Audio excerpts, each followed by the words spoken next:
Much like how I was stumped during Halloween this year about what I wanted to cover as a themed video, I was kinda stumped for what to do on Christmas. My general idea these days is to try and focus on games that I associate with the holidays, and I couldn't really think of any games like that. Except for one. Unfortunately, it kinda means going back on a personal rule. You see, as some of you may know, I had an old channel, and I say the phrase my old channel in the same way that I might say my last brain hemorrhage. On that channel, I pretty much spent 2015 and 2016 exclusively talking about Spyro to the point that I kind of had a Bruce Wayne at the beginning of Batman Beyond moment. Never again. But 2016 was a long f***ing time ago, and things change. Besides, I couldn't exactly ignore this little piece of my personal history forever, especially given the fact that this is a trilogy of games that do mean a lot to me. I've always had an affection for fantasy, and especially dragons. My affection for fantasy goes back as far as my earliest memories, and I also had a fascination with games going back to my earliest memories. Some of my earliest coherent thoughts I can remember was being amazed that I could press buttons and the thing would happen on screen. I can control things other than myself. That sentence would have been structured a lot better, but I'm trying to emulate how I would think at age 3 or 4. Then came age 6, when my parents bought my family a PS1, and before anybody corrects me, it was literally the slim model that was called the PS1. With that, we got a stack of games, and within that stack was the Spyro Trilogy. I was the first person to play the system, and the first game that I picked was Spyro the Dragon. My affection for dragons drew me to it instantly, and that simple choice led me to being a lifelong fan, possibly making this the most significant Christmas present I ever got. This could very well be the game that gave me the affinity for games that I've had to this day.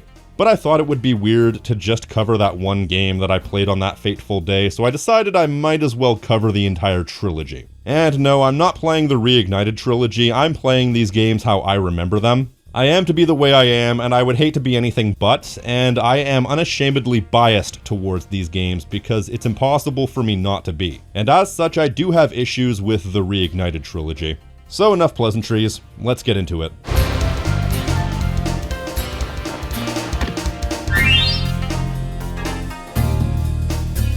Spyro the Dragon was the second game by Insomniac Games after their first game Disruptor flopped. A shame because it's a really solid Doom-like first-person shooter, making Spyro a very significant departure. But it was a significant departure that saved the studio. The game concerns two parties, the Dragons and Gnasty Gnorc, sometimes pronounced Gnasty Gnorc.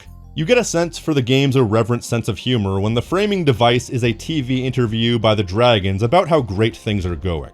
We now have 12,000 treasure, or is it 14,000? And the dragons talk Gnasty Gnorc a bit too much, so he turns every dragon to stone. Also, this isn't directly stated, but he also turns the majority of their treasure into monsters. A bit of an overreaction, but I get it, I'm petty too. There's also some other backstory that you can only read in the manual about how Gnasty Gnorc was such a nuisance that he was banished to the dragon junkyard, but nothing that's really relevant to the game. In fact, none of this is all that relevant, it's just a framing device and nothing more. The only person who's not affected by the blast that we're aware of is our purple boy Spyro. I remember the manual having an explanation for why the magic didn't affect him, but it's not a good explanation, so my headcanon is that he was seen as too ineffectual to bother turning to stone because what's a tiny little dragon gonna do, am I right? Although that might be a little bit of projection that goes as far back as my early childhood. You see, what really drew me to Spyro as a character as a kid was, well, aside from my love of dragons, I saw a bit of myself in him. I mean, it's constantly brought up about how Spyro is the youngest and the smallest of all the dragons that we're aware of.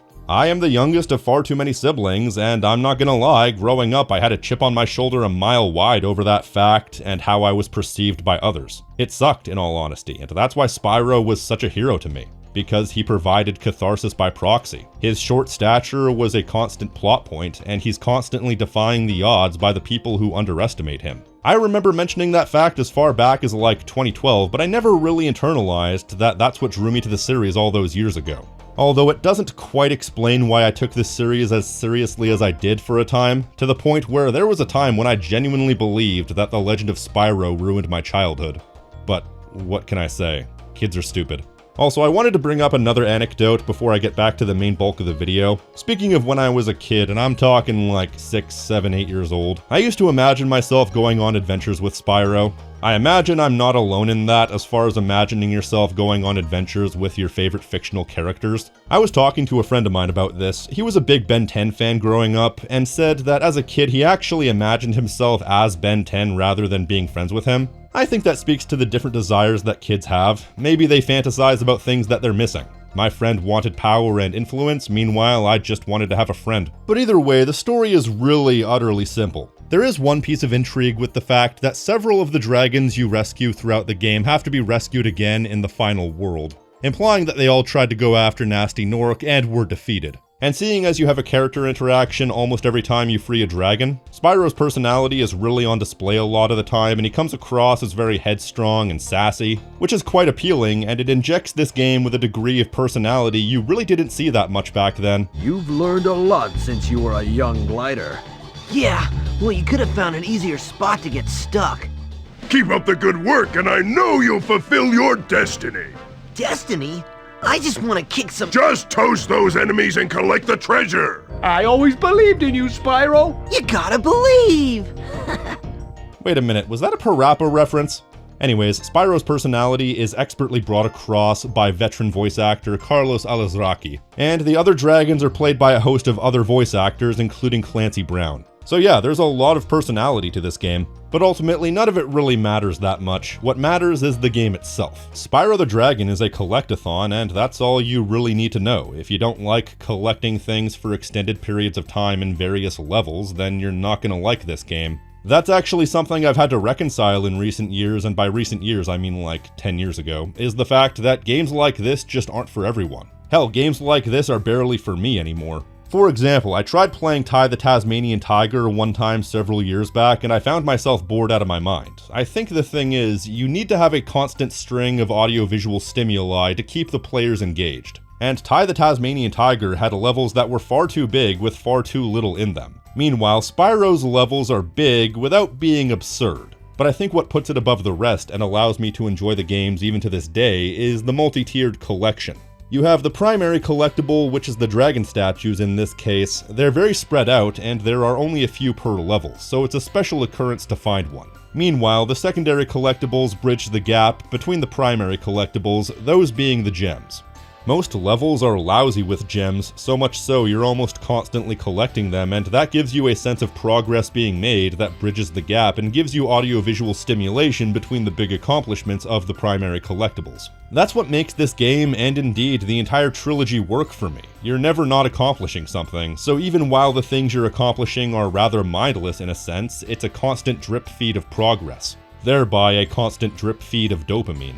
It helps that the game controls pretty damn well. Despite not having analog controls, the controls are fluid and responsive, and the camera is surprisingly great. Most of the collection is done through small but constant platforming challenges, most of which are about gliding and level awareness. And the relative challenge of the platforming combined with the drip feed of progress does create a compelling gameplay combination. Even if the act of platforming isn't the most complicated thing, it still requires a bit of finesse. Besides, it's also a kid's game, you wouldn't want to make it too tough. There's also the addition of Sparks, the dragonfly, that makes things a little bit more enjoyable. He's your health indicator, and if you get down to 1 health point, he just straight up disappears. Which says to me that he's the one taking all the hits for you, and is constantly dying and being revived whenever you find butterflies. Meaning he probably has more brain damage than a power slap contestant. And boy, that's a reference that'll age like a fine wine, am I right? Well anyways, as long as he's alive, he'll grab gems for you that are within a certain distance, which really helps the smoothness of collecting and the responsiveness of gameplay, and you really learn to appreciate him because when he's not there, the collecting is a lot more arduous. Aside from skill at platforming, this game is also largely built around observational skills and really figuring out how certain aspects of the design interacts with itself. Like, I remember as a kid, I knew there was a secret area above this room right here, but it took me forever to realize that you had to use the supercharge and take this one direction to use this innocuous slope as a ramp. There was a real sense of accomplishment with that one. And shout out to this one hidden area in the Metalhead level, this took me years to find. But then again, it's really only a challenge to find once, but still, that one time is more than enough. So there's definitely some satisfaction to be had with this game, and the level design is impeccable in a lot of cases. Granted, the gameplay doesn't really change or escalate all that much, because there aren't that many ways to escalate these mechanics aside from making new ones. You can charge, throw fire, and glide. That's basically it. I mean, there are a few things they do, but it's usually just in how you interact with enemies, like how you'll have to time things correctly or attack only in a certain way. Then there's sometimes levels later on with enemies that are a bit more complicated to attack, such as these wizards who raise the ground or these guys who electrify the floor under them, so you have to time your attacks. And the real evolution of the gameplay is usually quite contextual, like how you'll find these fairies that'll give you a temporary burst of super flame, which can destroy enemies that are a bit too big to charge, but also a bit too armored to flame. But I mean, if the level is built around finding power-ups and then taking it out on the enemies who bullied you, there are worse ways to escalate the gameplay. Besides, this is actually a game that put more thought into how you interact with the enemies around you than other games at the time. You see, this is a game that endeavored to make the world more lively by having enemies directly interact with the player rather than giving them a single rogue attack pattern that happens whether the player is there or not. It may sound simple, but this was actually very novel at the time, and it really does make these worlds feel more lively in how it feels like the world is reacting to you. Plus, you also have other things, such as levels built around Supercharge, which is always fun because it gives you some compelling skill-based challenges. But at a core level, more often than not, you're usually just attacking enemies and collecting things in relatively similar ways. But the uncomplicated nature of gameplay and the lack of extraneous gimmicks makes this a very pure experience like very few games I've seen, which is either going to be a blessing or a curse depending on how much you enjoy the core gameplay. Which is one reason why I can't necessarily recommend this game the way I used to. Like, I would say the most consistent challenge would be the flight levels, which is a challenge level in every hub world where you have full flight and have to destroy a number of objects in a very tight time limit, but even then I managed to beat every single one of these on the first try, even while this particular one endeavored to give me trouble. So even then, I would say the game's pretty damn easy, especially in the beginning. The first maybe 2 hub worlds are almost mindlessly easy. At this point, every time I replay the first game, I always make it a challenge to see how quickly I can get through the first hub world. This time I think my time was 28 minutes, but it actually does get relatively challenging by the end, with interesting level gimmicks and a lot of platforming challenges that were, quite frankly, very meaty on the difficulty. But even at its hardest, it's still easier than most games, including the entirety of its sister franchise, Crash Bandicoot. But at the very least, it does escalate past its mindless beginnings. And as a matter of fact, it also gets pretty creative. Some of the level design ideas and gimmicks implemented are really creative in bringing out the most in the simple control scheme. And creative is certainly the word for this game. Even in the beginning, I think there's a really appealing surreality to the imagery in this game. Aside from the wacky and almost indescribable enemies, shout out to these guys who moon you if you destroy their tents. I will be on my deathbed and still get a chuckle out of that. Even the levels themselves are really odd, and one of the things that's always stuck out to me is how, because of the technology limitations in these games, all these levels are single landmasses that sort of exist in a void. Well, most of them. They could have very easily thrown up a fog layer or something so that in most levels they can make the excuse that you're on a plateau or something. But no, everything just kind of exists in small chunks of reality, which I find really interesting. It helps that the graphics in this game are gorgeous, quite frankly. Yes, I know it's a PlayStation 1 game, so it can only look so good, but that's the thing I've kind of come to appreciate in the quote-unquote PS1 art style as I've gotten older. I understand the art style is just the best attempt at realism for the time, but I feel like the best attempts for realism are so surreal that it's almost an art style in itself. Whereas once you get into the PS2 and especially early PS3 eras, it kinda hits that uncanny valley point that we really don't get out of until the early PS4 era, maybe. And my god, some of these skyboxes are just stunning. I remember as a kid sometimes just gazing off into the abyss because I was so struck. My favorite in the game is easily Twilight Harbor because I love myself a good sunset. And as a matter of fact, I remember when I bought a second laptop for university when my original school laptop crapped out, I actually made this my desktop wallpaper.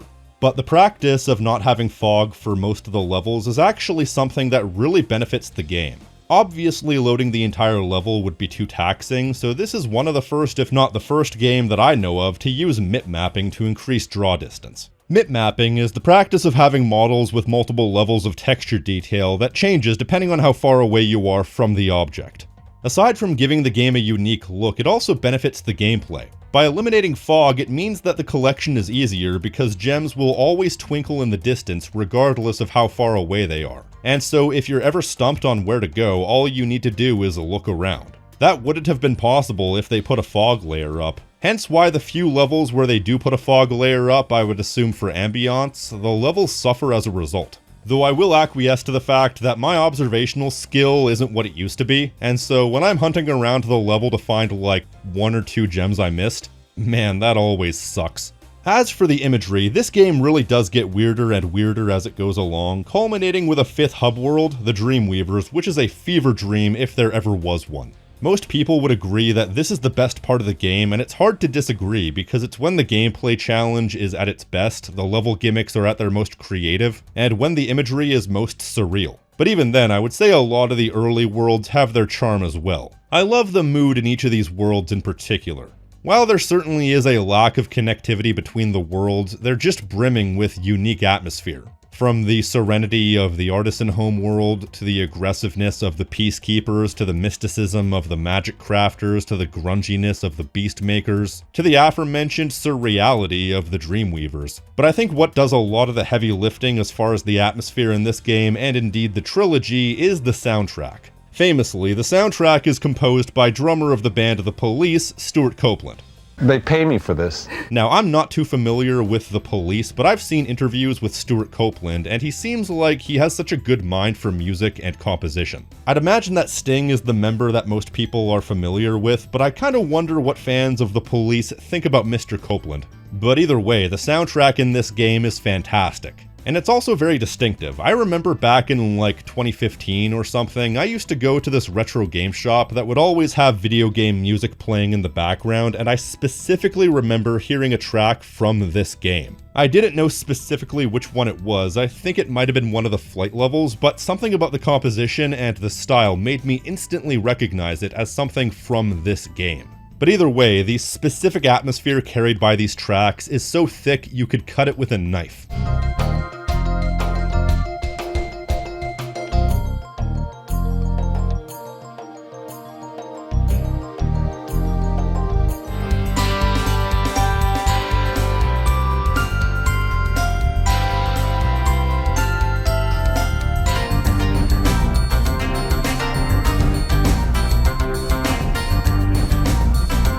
Also, fun fact about the soundtrack, Stuart Copeland also composed the theme song to The Amanda Show, the instrumental of which is literally just the Wizard Peak theme recycled.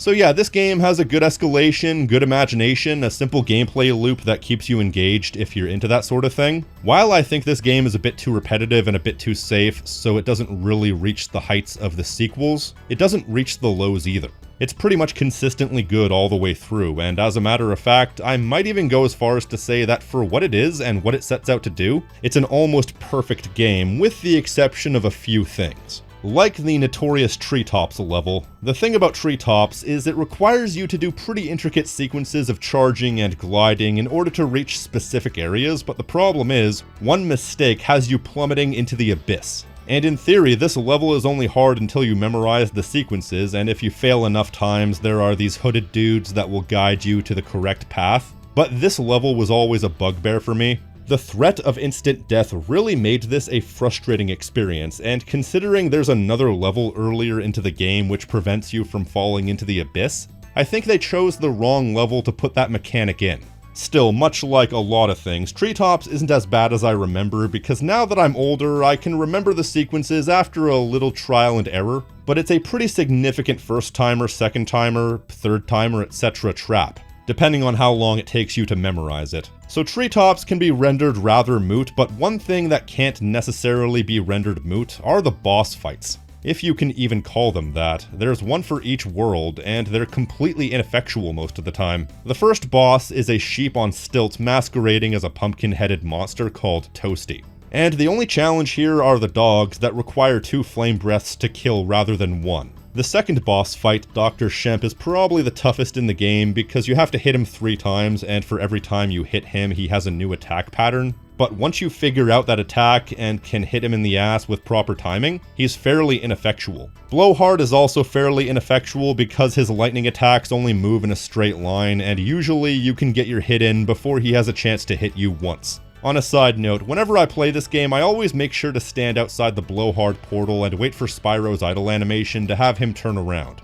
You see this? Spyro is calling you a Blowhard. Metalhead is a little bit interesting for the fact that you have to destroy these metal pillars to damage him, but still, his attacks are easy to dodge, and if I remember correctly, his attack where he throws enemies at you can actually result in the metal pillars being destroyed by his own attacks. So yeah, that's pretty pathetic. Jacques is supposed to throw flying boxes at you, which incidentally results in probably my favorite exchange in this game. Any advice before this battle? Advice? A wise dragon once told me, aim high in life, but watch out for flying boxes. Huh? But a lot of the time he doesn't do anything. In this case, he only threw his boxes like twice. And the rest of the time he's just standing there, not even menacingly. And surprisingly, the worst boss fight is Nasty Nork himself. He plays a big game, firing easily dodgeable lasers at you, and you have to hunt down these hooded dudes to get 2 keys, and then he just runs. Like, what kind of final boss is this? So you chase him, you hit him once, then you chase him some more in a situation where the platforming is tougher than the actual boss itself, and then you hit him one more time, and that's all she wrote. And this is the guy I was spending the entire game chasing? Maybe that's the joke, but it's not a particularly good joke. But still, aside from those flaws, I actually think this game is basically perfect for what it is. The operative phrase there is for what it is. Like I said, this is definitely not for everyone, and had I not grown up with it, who's to say it would even be for me?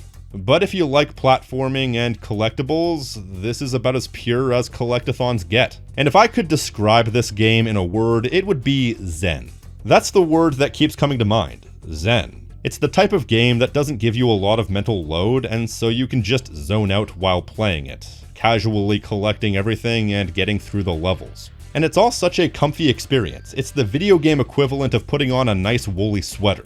It's just pleasant. There's enough audio-visual feedback in the collecting and the simple combat to keep you engaged. And while it does get somewhat challenging in later levels, it's never so challenging that it makes you in any way frustrated. It's one of those games that I can just turn on and chill out, and it gives me a level of contentment that quite frankly is very rare these days. It's a treat for sure if you're into that sort of thing, and that exact sentiment applies to the entire trilogy in all honesty. Like, if you feel like copying and pasting every word of what I just said at the end of my discussion of Ripto's Rage and Year of the Dragon, it still applies.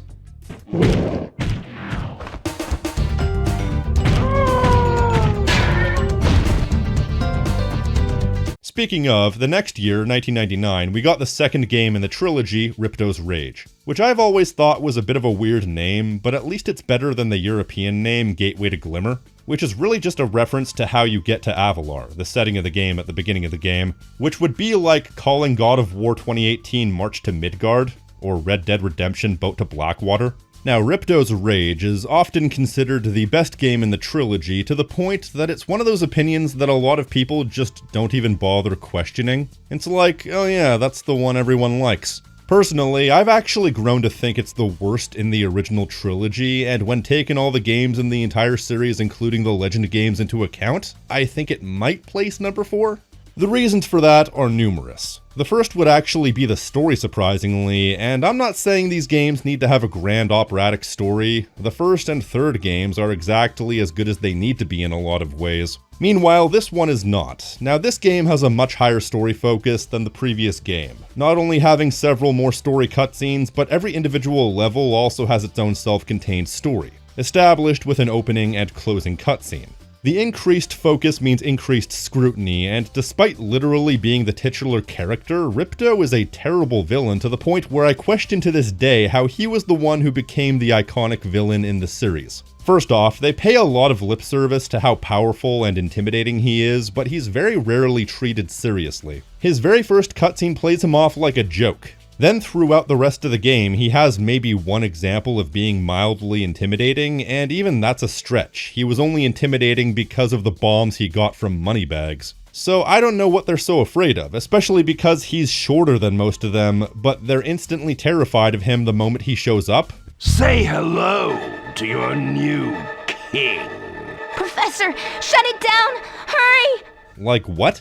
And second of all, his actual involvement in the story is very minimal. Like I said, every level has an intro and outro cutscene, but none of them involve him in any way. They're all self-contained, where the level conflict has nothing to do with Ripto. So what is he actually functionally doing? Evicting a few people, throwing up a few banners, and then declaring himself victorious? I mean, I could kick my neighbors out of their house and then throw up a few royal banners, but that doesn't make me the King of Canada. And once he throws those banners up, he doesn't really do anything. He just kind of sits there waiting for you to come after him. So he's not intimidating, he's not proactive, he's not doing anything to enforce his rule, and a lot of the time he exists in a pocket dimension separate from the rest of the game. So what quality does he actually have as a villain?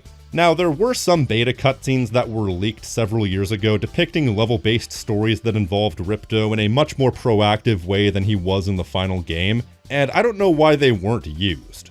This stormy place is the home of the electoral scientists who provide Avalar with much of its power. Unfortunately, that bully Ripto has sent gear grinders to steal the energy, and they've activated electric barriers to keep the electrons apart. I've even seen some people try to make the argument that since these cutscenes exist, they're the canon explanation for his involvement in the levels. And that's not how that works. I'm a big proponent of the death of the author philosophy. Ergo, you're allowed to interpret a work of fiction however you wish, but this isn't interpretation. This is just blatantly pretending the thing on screen isn't what's happening. And what's on screen makes Ripto look like a weak villain. And when he's the crux of the plot, that's a big issue for the plot. As for the level-based plots, I don't know, a lot of the time they seem to have a weirdly morbid sense of humor that conflicts with the overall lightheartedness of the rest of the game, which I find strangely off-putting. As for the rest of the game, I have other issues, mainly the pacing and overall progression. So I'm a bit OCD when it comes to collectathons. I like to 100% every level before I leave it, and if I can't 100% it, at the very least I like sectioned off areas I have to come back to at least be inaccessible sub-levels so I can at least complete the main portion of the level 100%. It really ticks me off when I can see where I need to go. It's within view, but it's arbitrarily walled off because I don't have the correct ability or something. Because you designed the progression. You can structure it so I don't need to come back. Not only does this mean that in the early game you're basically forced into a certain progression of levels because you need to buy the swimming upgrade to be able to do the Idle Springs level, but you can't afford the swimming upgrade unless you play through another level, and the only other level at that point is Colossus, but then later into the game it gets even worse for the backtracking because unless you know you have to come back, you're going to have to be redoing a lot of progression. In Fracture Hills, there's this minigame where you have to guide the most incompetent alchemist in the world over to Hunter, who got his legs stuck in stone. An obnoxious minigame in its own right, but there's the second half to this minigame where you have to kill all the Earthshapers. But you need the head bash ability to do it, which you can only get in the next world. So you have to do that and come back, but when you come back, you have to do the first minigame over again, forcing repetition unless you already know not to bother. Also, when it comes to the Alchemist, I've kind of always wanted to do this.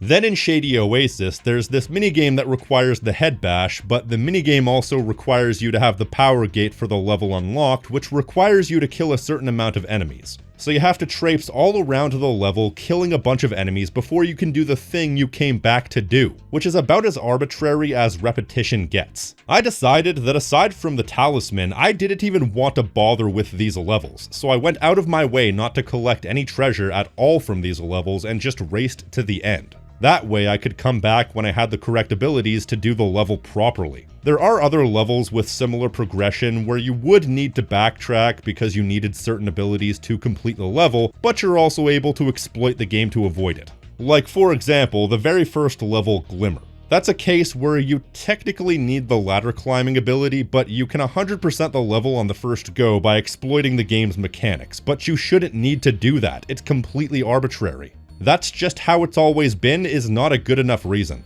Even beyond that, I find some of the side activities in this game to be completely obnoxious, even when they don't require you to backtrack, like the legendarily awful trolley game. Then there's such things as protecting the cavemen from the dinosaurs in Skelos Badlands, which I've incorrectly referred to as Skeletos Badlands for most of my life, which incidentally is a much better name. The problem here is I have no point of reference for where the dinosaurs are hatching from, and that's because the camera is too zoomed in, and I can't get a good read on the environment around me. So it's about trial and error in the worst way, or how about getting the snow leopard back to its owner? Unlike other minigames, this one is so easy that the process of getting from point A to point B is almost annoyingly mindless, and the same goes for something like Monkeys in a Barrel, or that one minigame where you have to do a bunch of item exchanges to get the professor's pencil back. Once again, it's easy, but having to traipse all over the level gets really boring. The fact is, I could go over a bunch of different minigames, but there's always going to be one I forget, because a lot of these minigames are just fundamentally not well designed, but there are a few that I cannot wrap up this section without discussing. The worst of it is in the level Zephyr. I have to pay my respects because Zephyr might actually be the worst level in the entire history of the series, bar none, featuring no doubt the worst minigames in the series. The less offensive of which would be the Romeo and Juliet thing, where we have to grow beanstalks in a specific order to reunite two lost lovers. The actual pattern is easy, but it just takes forever. But then you have cowlick herding. Oh sweet Jesus, cowlick herding. You have to ram into these cowlicks over and over and over to get them back to their pen, and they're so spread out that this takes something like 15 to 20 minutes to get all of them. And some mistakes can set you back pretty far. Like for example, if they fall down this drop. This takes forever. My hatred cannot be adequately articulated, and this is a level you have to pay to get into. Might as well pay $500 for someone to kick me in the nuts. So yeah, there is a lot I don't like about Ripto's Rage, and I feel like I come across as more negative than I intend whenever I discuss this game because it's all about perception. If something is generally perceived as good, the things that are good about it need no introduction, and if you're discussing something where you're going against public perception, you're sort of working against that perception and have to justify your stance extra hard. And I still like this game, don't get me wrong, but the fact that there is a lot to like about it makes all the stuff that I don't like about it stick out all the more. I mean, first and foremost, despite Ripto being a complete trash villain, I find that this game has a far increased level of personality brought through the increased story focus. Carlos Alazraqui has been swapped out for Tom Kenny in the leading role, which admittedly makes it sound like puberty hit Spyro like a brick wall, or maybe he had like nasal reconstructive surgery or something. I've had that. Not fun. But I love his performance. He's brave and determined, but also sassy and keen to throw in a few jabs at other people. You're a dragon? You got a problem with that, pussycat? Gulp will be more than a match for you. Bring it on, shorty! Also, it's funny, Tom Kenny does voice a couple of side characters as well, particularly these characters in Hurricos, and it's literally just SpongeBob. We've always had trouble with the gear grinders, but now they've set up force fields to separate us. Greg Berger, I think that's how that's pronounced. Greg Berger as Hunter and Ripto is also a standout, in one case bringing across a level of arrogance constantly drowned out by incompetence. Hey, I could do that. Why doesn't the dragon just torch Ripto? And in the other case, being presented with a level of charisma and gravitas, despite the less than stellar character writing. I like that idea. Dragon, you've just sealed your fate! And then you have Moneybags, voiced by Milton James, and he is like the Dolores Umbridge of this game. He's not the main villain, but he's the one you want to beat up the most. He just has such a pompous, dismissive voice that really grates on you. No one's been through that portal in years. I thought I'd never find a sucker. I mean, you're a shrewd customer, Spyro. I find the weakest link in the main cast is probably Melissa Disney as Allura. She's just kind of bland. She mostly just plays the mother of the group, but she is responsible for an all-time line. What are you, some kind of goat? I'm a fawn, you dork. Oh, Funny story, to those of you who haven't read the Heroes of Olympus series, it's basically, in part, a story about the clash between Greek mythology and Roman mythology, and in Greek mythology, the half-human, half-goat creatures are satyrs, but in Roman mythology, they're fauns. And Jason, the main character, is a Roman among Greeks, and when the Coach Hedge character kicks off his shoes to reveal that he's a satyr, Jason says, "You're a faun." And to this day, I wish that Coach Hedge would have responded, "I'm a satyr, you dork." It would have been a great reference, and it would have been so on brand for the Coach Hedge character. But no dice. And yeah, despite the fact that there were only a handful of cutscenes, these interactions between the characters were always something I looked forward to. Then there's the controls. Whether or not they're better or worse is more or less up to personal interpretation, but I feel that they've been heavily refined. Like, they were already good, but now they're even better. I feel as though they're smoother, and the remixing of the abilities makes maneuverability much more slick and satisfying. Especially by getting rid of that useless roll move, and by the way, the charge jump has been greatly improved. In the previous game, the charge jump got you basically no error, and so you couldn't reliably jump up on ledges with it, so you had to stop charging before jumping. But with the heightened charge jump, you can basically get through most levels without ever having to stop charging, which actually makes it feel a lot more fast-paced just with a simple tweak. Although I don't think they considered the charge jump when designing the game in a lot of cases, because a lot of the bigger platforming challenges sort of relied on you not using it. Hence why in the tutorial, they tell you to do all these specific button combinations to make the most out of your jump, whereas you can get through this without ever needing to hover just by charge jumping off ledges and gliding. Yeah, the hover is another thing they added, whereas in the previous game, if you press triangle while gliding, you just drop like a stone. Another little addition that, while small, adds a lot of depth, and it's almost a Hail Mary to get yourself up on ledges on top of glides. Meanwhile, previously, if you didn't get the distance right, you were screwed, so it gets a lot of mileage out of very little. And of course, you have the 3 new major game mechanics. I think the swimming is definitely the most useful addition they made, because it opens up an entirely new dimension for gameplay and level design. Plus, these swimming controls are intuitive and smooth as hell. Possibly some of the best swimming controls in the history of gaming, or at least up to that point, and that's no exaggeration.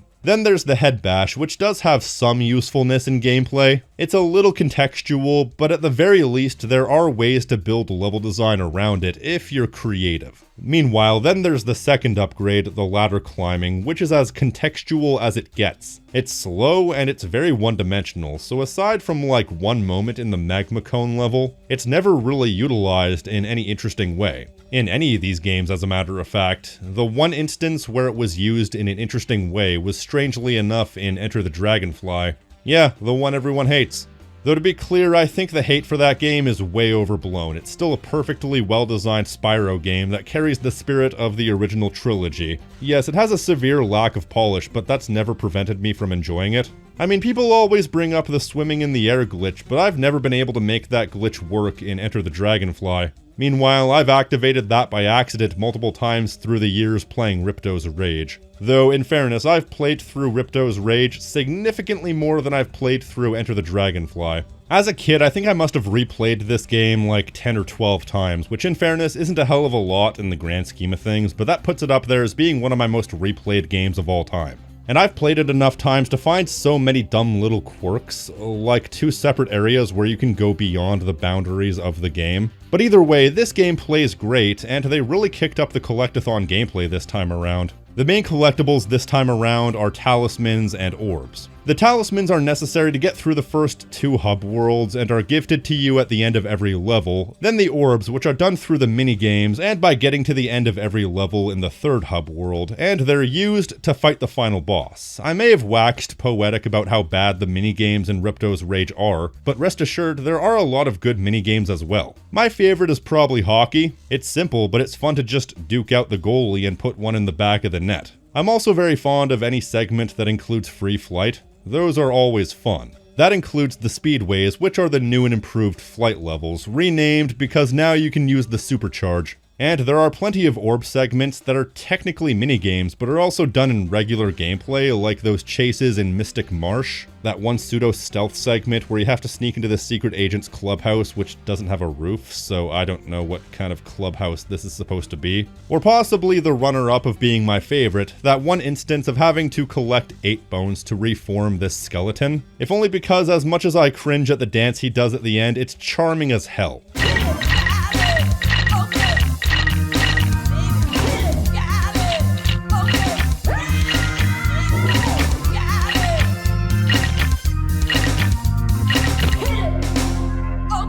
So I won't deny there's plenty to like here. Then once you move past the primary collectibles, you also have the gems, which return from the previous game, offering the exact same stimuli and are just as fun to collect. One thing that always kind of bugged me about this game though is that there's only 10,000 gems, which is less than both the first and third games, but there's a good reason for that. Although as a kid I mistakenly called 10,000 a million, and I remember my sister gave me crap for that, cause she was so learned, you see. Then again, I also used to call all fighter jets dive bombers for some reason.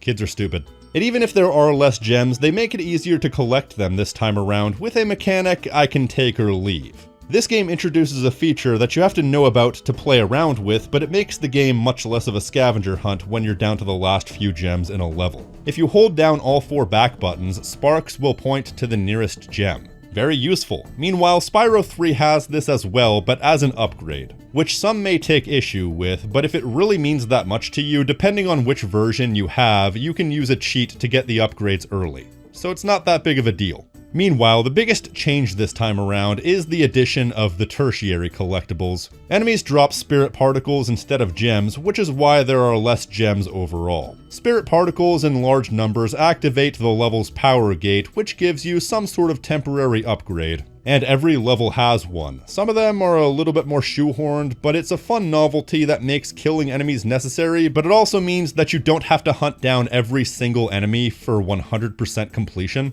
And some of the mechanical challenges with the power-ups are actually very fun, such as the supercharge in Fracture Hills, although there's a way to cheese this by manipulating the jump, which is funny.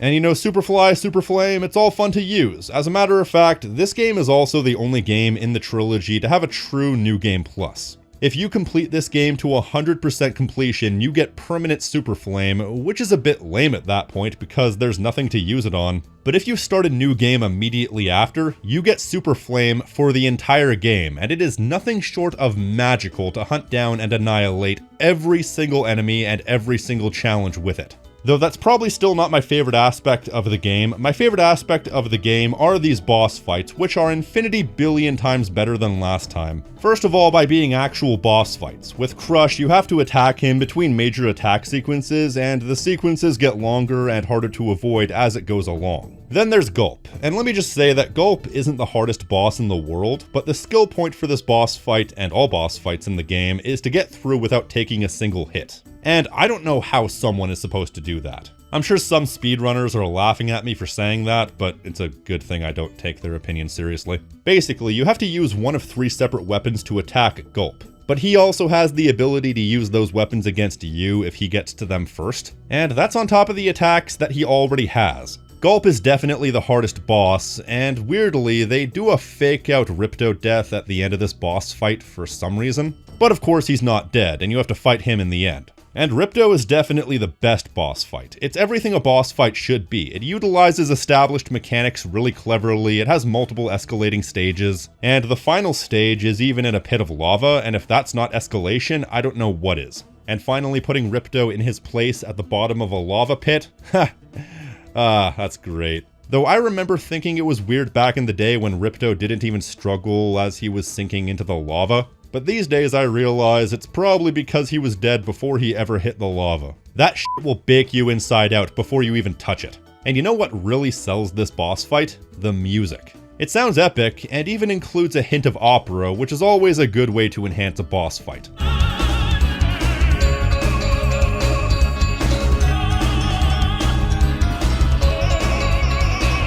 Of course, Stuart Copeland reprises his compositional role from last time, and it's still great.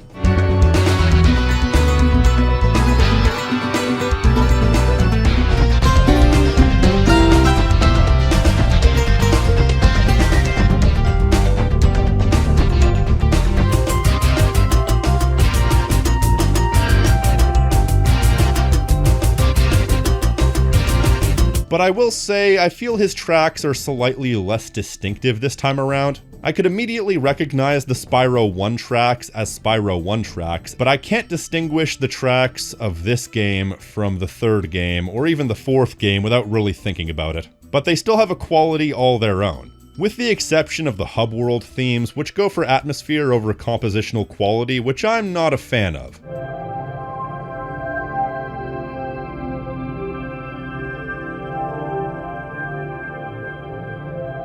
You can be atmospheric without also being straight up boring, but that's just my opinion. So overall, I think that Ripto's Rage is a good game, but it's not a great game, I don't think. It has too much working against it, and I feel like they tried to do too much, and ultimately the game sort of fumbles under its own weight. And had they worked to refine what they had rather than try to cram every single idea they had into the game, maybe then the game would have fared better, but them's the breaks, I suppose, when you're only on year 3 of what will eventually be like 20 years worth of non-stop crunch. Yeah, no joke, that was Insomniac's work culture until at least, I think, 2016.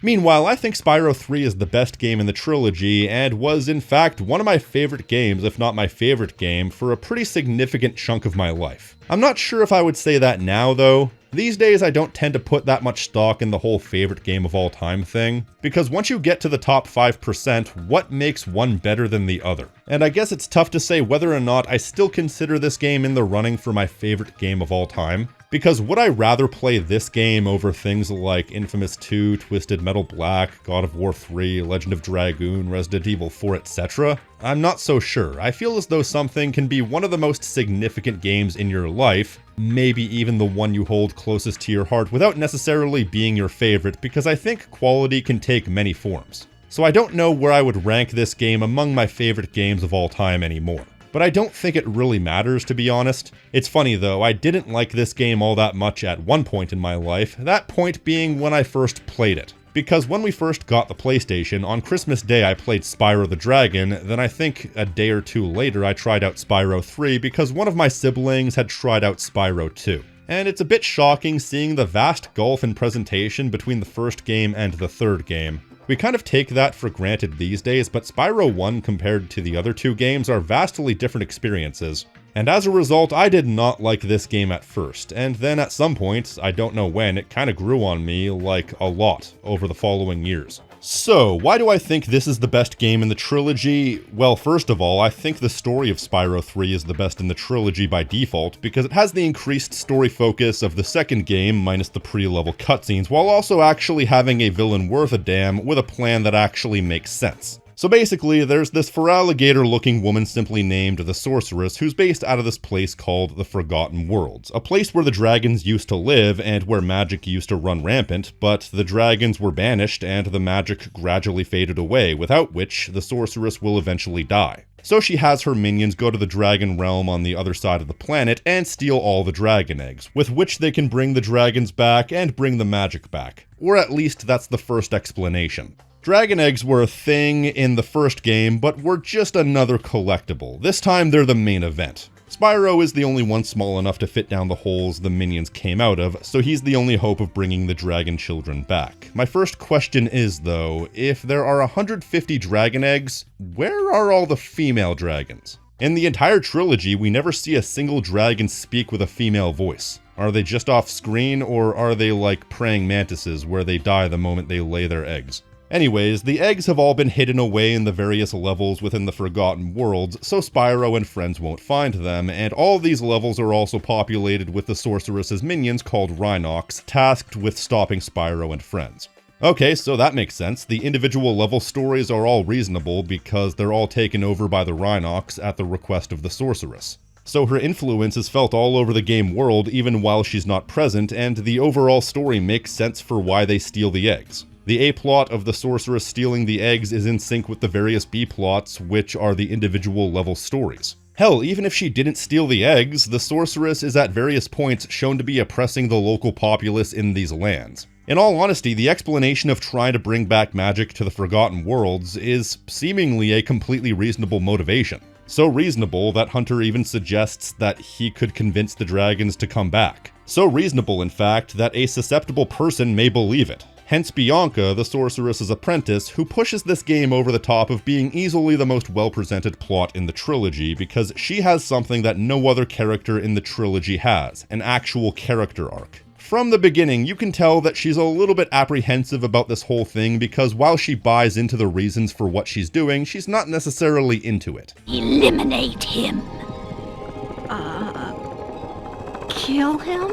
But the ends justify the means as far as she knows, especially because she wants to become a sorceress herself. But then she gradually becomes more and more apprehensive as the sorceress's psyche unravels until the sorceress comes clean and reveals that she was never intending on letting the dragon children live peacefully, as she wanted to harvest their wings for an immortality spell. Plus, let's be honest, it would probably also kill the baby dragons. And that's enough for her to say, "I've had's all I can stands, I can't stands no more," and turns on the sorceress, helping you take her down. It's simple, but it's very compelling and well told, even though it's only told over like 6 or 7 cutscenes. Plus, her character arc is also helped along by a budding romance between her and Hunter. Hello, I thought you might be hungry. Thanks. Did you bring any chips? Even if the circumstances surrounding their first solo face-to-face meetup is, well, let's just be charitable and say moronic. Bianca warns you that the sorceress is planning a trap, but the trap is just a button that Hunter presses, for no reason. But it doesn't make the romance any less cute, especially that part where they run off together after the first fight with the sorceress. Even if it pissed me off as a kid seeing Hunter abandon the quest to save the next generation of dragons. It's a sad sight, Sparks. Another noble warrior falls victim to the plague of love. Just look away. Truer words have never been spoken, and I kinda wish that there was a specifically designated button to kick him in the nuts. Man, I'm nuts focused these days, I don't know what's going on. Then again, it's not like he was really helping to begin with. He was holding eggs hostage while he made you do odd challenges more than he was actually gathering eggs himself.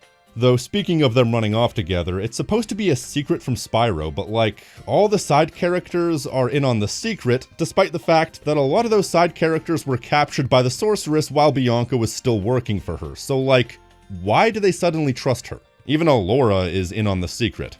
Yeah, she shows up for a couple of cutscenes and then never again for the rest of the series. Come on, Spyro. Take a little break. Let's watch the show. Although this scene always kind of made me wonder, are Spyro and Allura a thing? I mean, outside of a single picture to the epilogue in the second game, they were extremely coy about it, if nothing else. I mean, maybe Insomniac saw some potential ethics issues and decided to keep it as subtle as possible, like maybe it's the fact that one's a reptilian and one's a mammal, or the fact that one's a quadruped and the other's a biped. Even if both species are 1, not real, and 2, equally intelligent. Then again, why is Spyro even a quadruped? All the other dragons are bipeds. I have so many questions. Yeah, I think I've officially put too much thought into this. Either way, it feels like we skip a chapter, and that's why I think that Midnight Mountain needed a cutscene or two. But the problem is, by the time you get to Midnight Mountain, it's fairly trivial to have enough eggs to fight the sorceress immediately. But I wouldn't have minded them forcing you to do most of the levels in Midnight Mountain before facing the sorceress, if nothing else, just to give us a few more cutscenes to give a little bit more fleshing out to what they had. Because what they have is good, and the fact that it is good makes me more conscious of the flaws. Speaking of which, the main drawback of the heavy story focus on Bianca is that Spyro himself ends up feeling like a bit of an afterthought in his own game. While simple, I can go on a point-by-point analysis of the stages of Bianca's arc. Meanwhile, Spyro is just kinda there. Spyro doesn't even share any words with the sorceress, you know, the main antagonist. And hell, from Spyro's perspective, Bianca's face turn kinda comes out of nowhere. Like, I just imagine him staring blankly into space after she disappears into the rainbow, like, the f*** did I miss? I will say I like the cutscenes where he's interacting with the side characters. I especially like that look he gives at the end of every cutscene where it looks like he's thinking to himself, man, I've seen some shit, but this takes the cake. But even in those cutscenes, it feels like he's just reacting to what's going on. I thought dragons had all been dead for 1,000 years or something. Well, the rumors of our extinction were slightly exaggerated. We just wanted a little peace and quiet. But then again, when what he's reacting to is moneybags getting worked over by every single character, it's stellar as far as I'm concerned. I have limited ammo, and I wanted to conserve it. For this. Regardless, I feel like there should have been a few more cutscenes with him as the central focus, and especially before both of the sorceress fights. Give them a little bit of that Spyro Ripto chemistry, you know what I'm saying? Still, even with that taken into account, I do consider this to be easily the best story in all 3 games. It doesn't do anything revolutionary, but the game is pretty well built around a singular, well-presented character arc, even if it isn't the character arc of the main character, and it's not exactly something that gets in the way if you don't care. Now, this game is almost universally considered the weakest of all 3 games, and that's primarily for 2 reasons. First of all, the game is notoriously glitchy compared to the first or second game, but that comes with a massive asterisk. That being that the original release is glitchy. Meanwhile, the much more widely available Greatest Hits version or Collector's Edition, which is what I had, are basically glitch-free. Growing up with this game, I never had a single game-breaking glitch, so that's a moot point. The second reason is the abundance of sections where you don't play as Spyro. I remember seeing someone say something along the lines of, "I just want to play as my purple dragon friend," which always struck me as a bit of an arbitrary complaint and one that people never really put that much thought into. Like, okay, yeah, you have 4 separate extra playable characters that you can play throughout the game, but like, are you gonna look me in the eye and tell me that playing as Sheila is inherently worse than playing the trolley minigame, or the cowlick herding, or that dinosaur hatching game, or any number of other minigames in Ripto's Rage just because we're visually playing as a different character? I think that's an arbitrary complaint because these different characters still have the same controls and in many ways still fundamentally play the same, just with remixed mechanics. And they're also generally fun to play anyway. Like with Sheila, you can't glide, but you can jump incredibly high, but otherwise the kick has roughly the same range as the flame breath. So they're basically taking the same thing, but remixing it slightly. Sergeant Bird also controls the same, but in this case has a hover and ranged missiles, so it's like playing with all the cheats on. But the levels are still built with these limitations in mind and can still be quite challenging, so it's not like he's overpowered. Bentley is one where I can see why someone wouldn't like it. He's a bit lumbering and can't even jump that high, but I've always enjoyed this for the power fantasy aspect. There's a certain catharsis of whacking enemies over the head with a giant club. And of course Agent 9, who's based more around accurate shooting, but he controls well and the shooting works, so it is what it is. I've always wondered what the actual problem is here. Oh, don't get me wrong, there are several minigames that I have issues with, some of which involve the new characters, some don't though. But pound for pound, none of these characters play different enough that it feels like an issue. Besides, this game is also a significant chunk longer than Ripto's Rage. On average, it has about 2.5 hours worth of extra gameplay, so it's not like you're starved for playing as Spyro to begin with. I would say on average, you're probably playing as him just as much, if not more so, than Ripto's Rage. Especially because, well, let's be honest, how often do you actually play as these characters? Well, you play as Sheila, I think at least once every hub world, and I think the same goes for Sergeant Bird. But then I think you only play as Bentley 3 times outside of the main level, and I think Agent 9 only gets 3 extra gameplay segments. So while you have 4 extra playable characters, the ratio is not that big of a deal. Technically, there are other playable characters. You play as Hunter in a minigame once every speedway, which is one of only 3 differences between the speedways in 2 and 3. The others being that you have a hard set overall time limit rather than every item giving you extra seconds, and of course each level also has a race.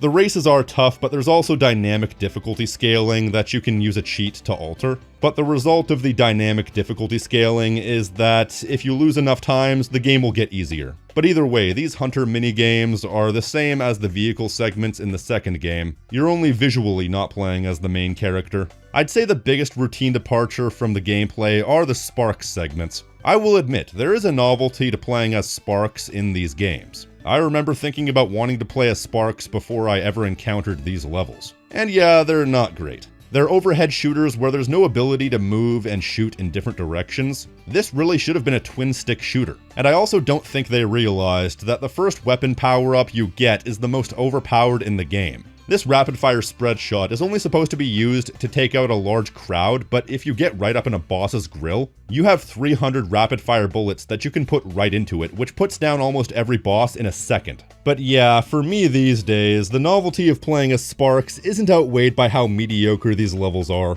But even then, it's one segment per world, and each only last like 5 minutes. If not the extra characters, people tend to point to the minigames as the cause for this game's downfall, but once again, it's really not that big of a chunk of gameplay. But there are definitely minigames that are infamous for good reason, like Yeti boxing.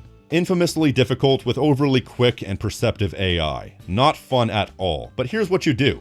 Just spam quick jab. Works every time. Or that segment where you have to play a first-person shooter as Agent 9, and yeah, I had trouble with this as a kid, but I think it plays perfectly fine, and once I beat it for the first time, I don't think I ever had trouble with it again. Yeah, it's fundamentally a different style of gameplay, but it still works for what it is. What else is there? There's the boat minigame where you have to fight Bluto. It's certainly there, but it still controls just fine. That vehicle section in Haunted Tomb, I thought that was, I don't know, not intrusive. That one cat fight in Charmed Ridge, can't say I'm particularly bugged by that one. I don't want to turn this into a segment of, well, I was fine with it, so you're an idiot for disagreeing with me. Because that's not the case. I think it's totally valid not to enjoy these things, but I guess I don't take issue with a lot of it. I may have taken issue with some of these minigames at one point, but having played them multiple times, those feelings have faded. Meanwhile, there's a lot of minigames in Ripto's Rage that were obnoxious back then and are just as obnoxious now. There's no way to explain this away other than, I don't know, I just enjoy it, or at least I don't take issue with it. And let me be clear here, I actually like when a game like this switches things up, because the act of collecting can only carry you so far. That's why I think Spyro 1 is basically perfect for what it is, but it doesn't reach the heights of the other two games. So I appreciate the odd vehicle section, the odd unique gameplay challenge, the odd instance of completely switching things up.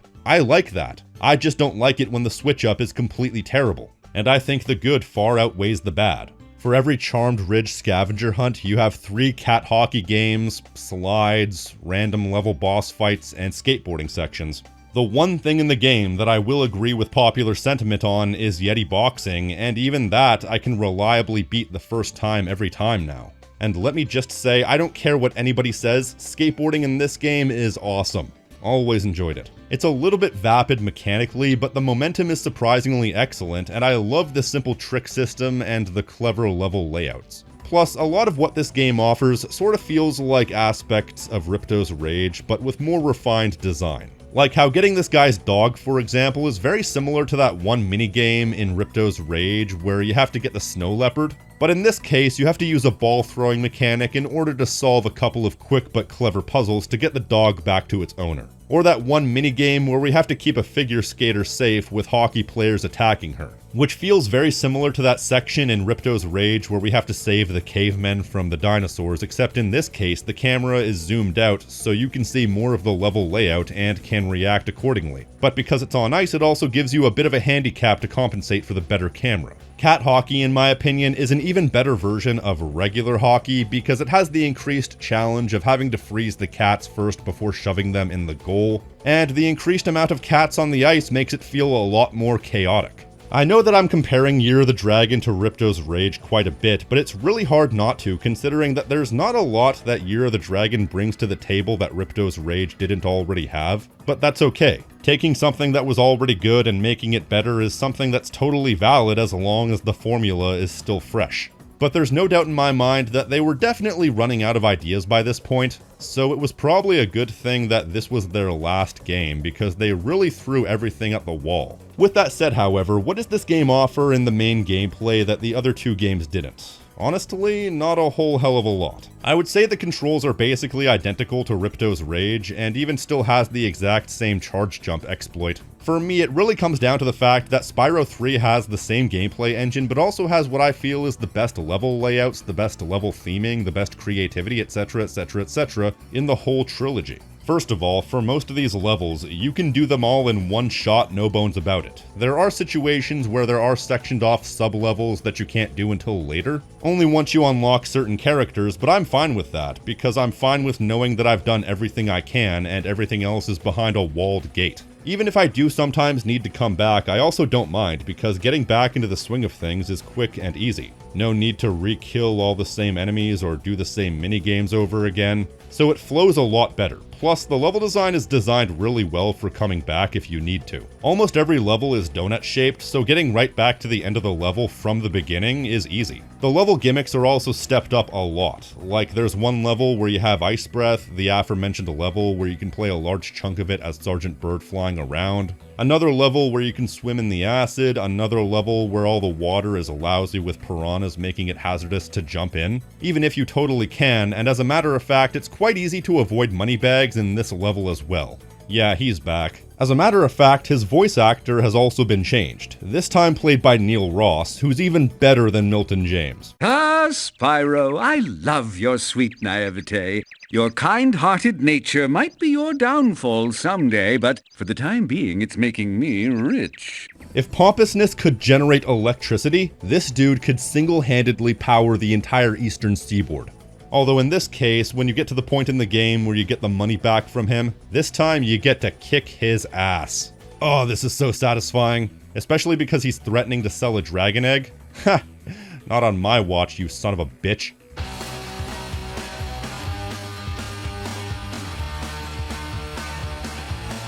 So they really flexed their creativity in switching up the base gameplay a lot of the time. And even when they don't, the level design and level theming is at least just as good as it was in Ripto's Rage. Fireworks Factory, Icy Peak, Lost Fleet, Desert Ruins, and Crystal Islands, just to name a few. All great levels with superb level design that make great use of their space. In fact, I'll do one better than that. This game is essentially the best aspects of the first game combined with the best aspects of the second game. Because the first game was a pure mechanical challenge in every level, where the entire game was down to observation and platforming skill. And the main chunk of every level in Year of the Dragon is just that. Pure, uncomplicated, impeccably built, tightly designed platforming challenges, and the main chunk of every level is free to be as pure gets. Because while Year of the Dragon takes the controls and thematic variety of the second game, it also has the minigames, but Ripto's Rage kinda bogged itself down with said minigames. Meanwhile, every minigame in Year of the Dragon, well, most of them, are sectioned off into their own sub-level,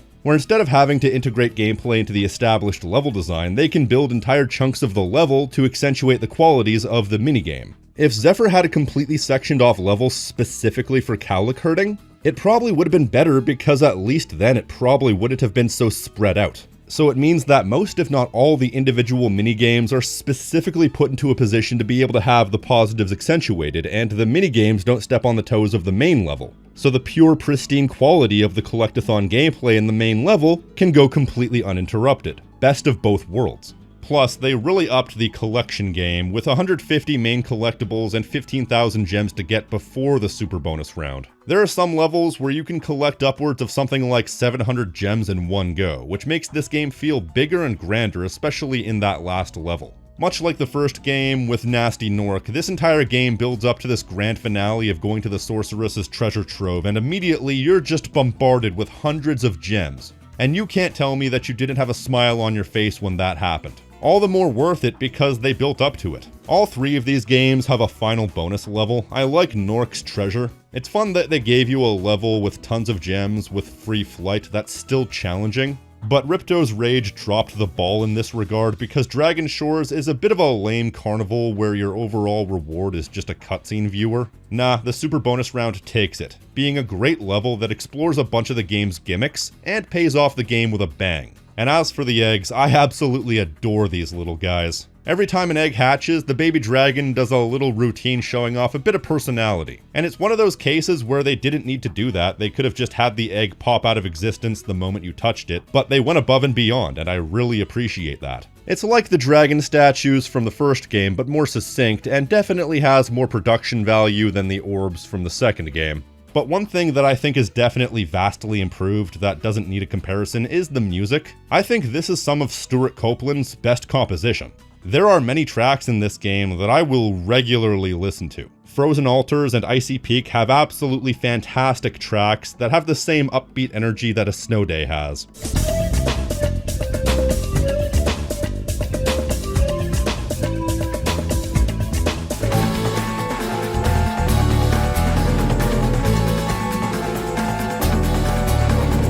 Sunny Villa has this upbeat energy and jauntiness that makes it instantly nostalgic.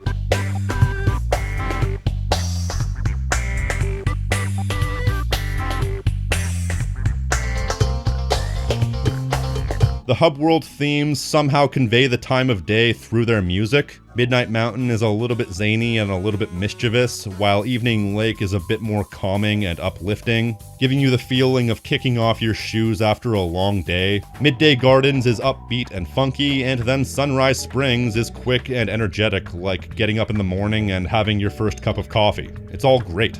Also, while I think the track is a bit overrated, I would be remiss not to mention the Fireworks Factory theme because it is a favorite in the community.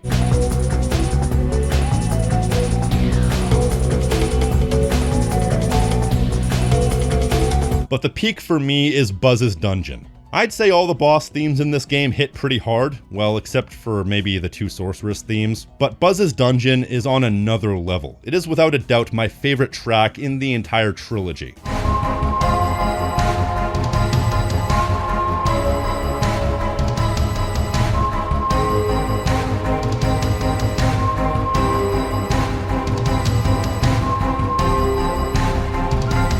That is so epic. It's a shame that it's accompanying such a mediocre boss fight. Hold that thought. Also, I swear it has the same or at least a similar chord progression to The Show Must Go On by Queen. Am I the only one? Yeah, okay. It's funny, as far as Stuart Copeland's solo work, in his Best Of album, he included the theme for Jock in the album. Shamefully, that's the only one of these tracks that are actually available in full 48K quality, but in all honesty, if I were given the choice, I would have picked Buzz's Dungeon on there 100%. Jacques is great, but Jacques has nothing on Buzz. If there is one thing I'm a bit iffy about in this game, it's the boss fights. I think they're a bit of a step back. At least in the in-between world boss fights, the random level boss fights are actually somewhat of a step up, and there is a surprising amount of them. Shout out to that one double dragon boss fight. But as for the main bosses, the only boss fight that routinely gives me trouble is Spike, and that's because the rocks that you have to launch at him in the first stage of the fight explode on impact, which can damage you. So it's not even that difficult, it's more so that attacking him is inconvenient. But with Buzz, all you need to do is push him into the lava and he'll chase you around the arena for a second, but if you run around the edge of the arena, he'll be near enough to the edge that you can instantly push him right back in. The biggest challenge is his flame breath, and even then you only have to jump 3 times and then push him right back in the lava. Scorch is massively disappointing. He was pretty hard growing up, but they give you so much ammo to hit him with, it's kind of ridiculous. So anytime he's vulnerable, you don't even need to use that much ammo, just click the circle button quickly and let the auto-aim do the rest. Sure, the minions he summons are a bit difficult at times, and it's especially funny to see Buzz reduced to a sub-boss during the main boss, but it's not good, it's too easy. And then there's the first final boss, which is really strange. There's only one stage, and it actually gets easier as it goes along. First, you have to aim at the sorceress with a stationary cannon that has limited ammo. It's actually quite difficult. Then you have to aim at the sorceress using a mobile turret with limited ammo. Then the final chunk of the boss has you in an actual UFO that can fly around freely and has unlimited ammo. This boss fight has a reverse difficulty curve. What's up with that? And the final boss is even more disappointing because it starts with you in the UFO, and I mean, come on. This is a platforming adventure game and you're finishing it off with a UFO dogfight? Get out of here. So the game ends on a bit of a damp squib, unfortunately, but it still makes for no less of an accomplishment to get that far. And that's the end. All the adult dragons are cooing over the baby dragons, and then one of the dragon elders gets disgusted by one of the babies burping really loudly, and that's that. That's the way the trilogy ends, with a burp.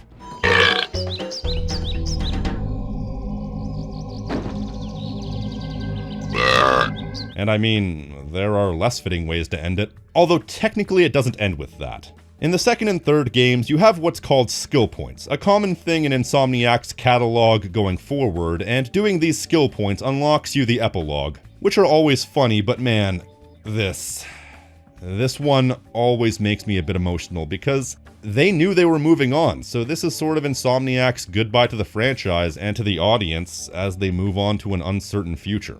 And while Insomniac went on to do great things, this series went through a very interesting ride. Being passed from developer to developer, making sequel after sequel that never seemed to be able to recapture the zeitgeist that the first 3 games did. Then they rebooted it, then there was Skylanders, and now who knows what the f***.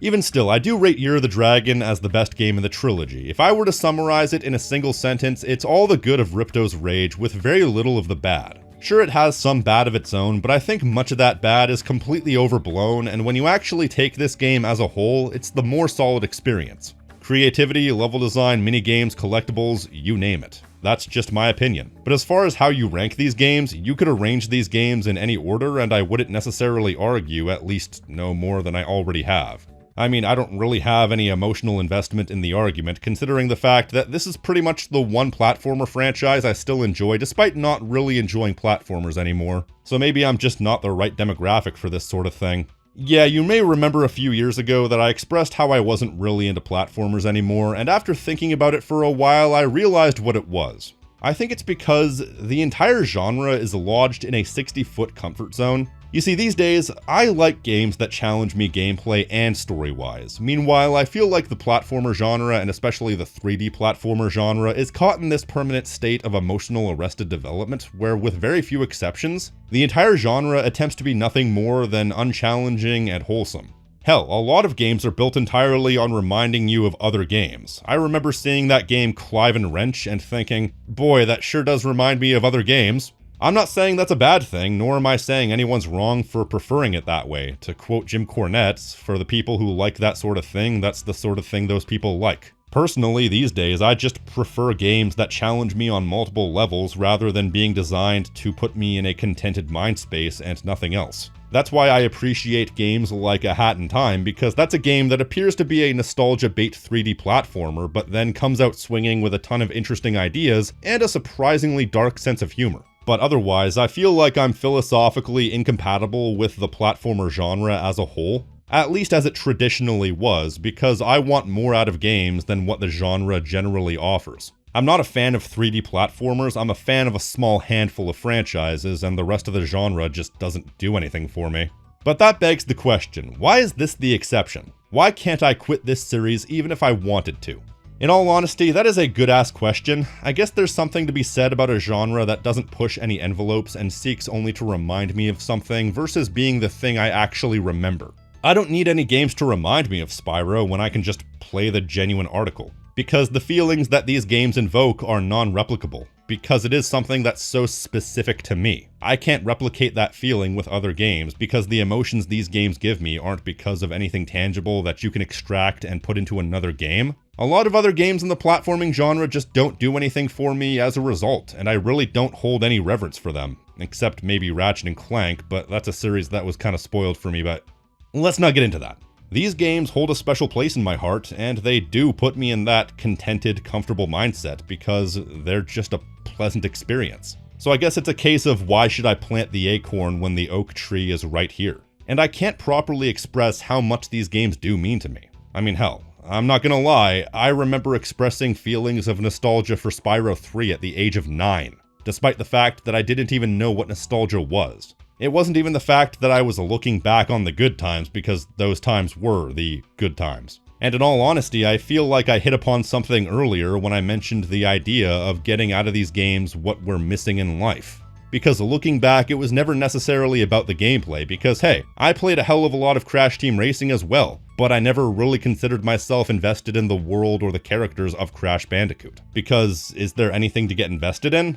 A little bit, but not much. Whereas this series had a level of personality in its characters and its worlds, and an idyllicness that really drew me in, which let the truly zen and comfortable gameplay take hold. So that no matter what was going on, no matter what bullshit I was dealing with, or currently deal with, no matter how isolated I used to feel, this is always something I could go back to and just feel alright. It's comfort food is what it is, and it's the type of comfort food that's never really lost its flavor. Even as I've grown older and my tastes have evolved, it's always something I've been able to come back to time after time and just enjoy its world, its characters, its gameplay, its beauty, its strengths, and even its weaknesses. I'm sure we all have these video game corners that bring us a level of contentment, bring us comfort.